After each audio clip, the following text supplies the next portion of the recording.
રાજકોટ મહાનગરપાલિકાની આરોગ્ય શાખા દ્વારા દર સપ્તાહે IHIP મુજબ જે ફીડીયુ પેકેજ ઉપરાંત આરોગ્ય કેન્દ્ર ઉપર નોંધાતા વિવિધ પ્રકારના જે રોગો છે એના આંકડા ડિક્લેર કરવામાં આવતા હોય છે. અનુસંધાને જોવા જઈએ તો ગત સપ્તાહે મેલેરિયા અને ચિકનગુનિયાના કોઈ પણ કેસ નોંધાયેલા નથી, જ્યારે ડેન્ગ્યુના 2 કેસ છે નોંધાયેલા છે. આ ઉપરાંત જોવા જઈએ તો શરદી ઉધરસના કેસ છે એમાં 1032 કેસ નોંધાયેલા છે, જ્યારે સામાન્ય તાવના જે છે 866 કેસ, ઝાડા ઉલટીના 151 અને ટાઇફોઇડના 3 કેસ છે ગત સપ્તાહે નોંધાયેલા છે. એની સિવાય કોઈ પણ પ્રકારના કેસીસ છે કોમ્યુનિકેબલ ડિઝીઝના નોંધાયેલા નથી. જી ખાસ કરીને ટાઇફોઇડના કેસ વીકલી 2 કે 3 ની છે માત્રામાં નોંધાતા હોય છે. સામાન્યતઃ કોઈ આંશિક ઉછાળો આમાં જણાતો નથી.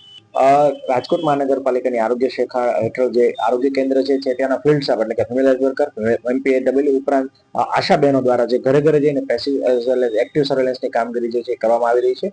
આરોગ્ય કેન્દ્રના મેડિકલ ઓફિસરને નવા રોગચાળાના કોઈ પણ આંકડા વધે તો તાત્કાલિક અઠવાડિક રૂપે જોતા રહેવા માટે સૂચના આપવામાં આવી છે. આ ઉપરાંત જોવા જઈએ તો હાલ જે છે મચ્છરજન્ય કોઈ પણ રોગચાળાનો આંકડા જે છે વધારો નોંધાયેલો જોવા નથી મળ્યો, પરંતુ ખાસ કરીને હાલ જે છે એ સિઝનલ ફ્લૂ એટલે કે કોઈ પણ શરદી ઉધરસ તાવના અને સારી જેવા અઘરા કેસો દેખાય તો તાત્કાલિક એવા દર્દીને રિફર કરવાની સૂચનાઓ આપવામાં આવી છે.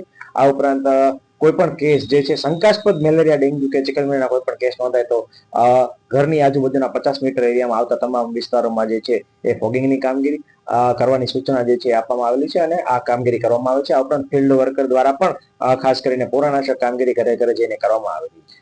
મસી છે જે સામાન્યતઃ કોઈ પણ પ્રકારનો રોગચાળો ફેલાવતી નથી, માત્ર એક પ્રકારના ન્યુસન્સ કહી શકાય છે. એ મસી જે છે વેક્ટરબોર્ન ની અંદર આવતો વેક્ટરબોર્ન કોઈ પણ ડિઝીઝ માટે કારણ નથી, માત્ર એક ન્યુસન્સ વેક્ટર તરીકે બિહેવ કરતી હોય છે. મસીની લાઈફ મર્યાદા એટલે કે લાઈફ સ્પાન છે 3 થી 5 દિવસનો હોય છે અને 3 થી 5 દિવસમાં મસીનું ન્યુસન્સ છે ઓટોમેટિકલી ડાઉન થતું હોય છે. મસીના કોઈ ઉપદ્રવ માટે આરોગ્ય શાખા દ્વારા કોઈ પ્રકારનું ફોગિંગ છે કરવામાં આવતું નથી, કારણ કે સેલ્ફ લિમિટિંગ હોય છે.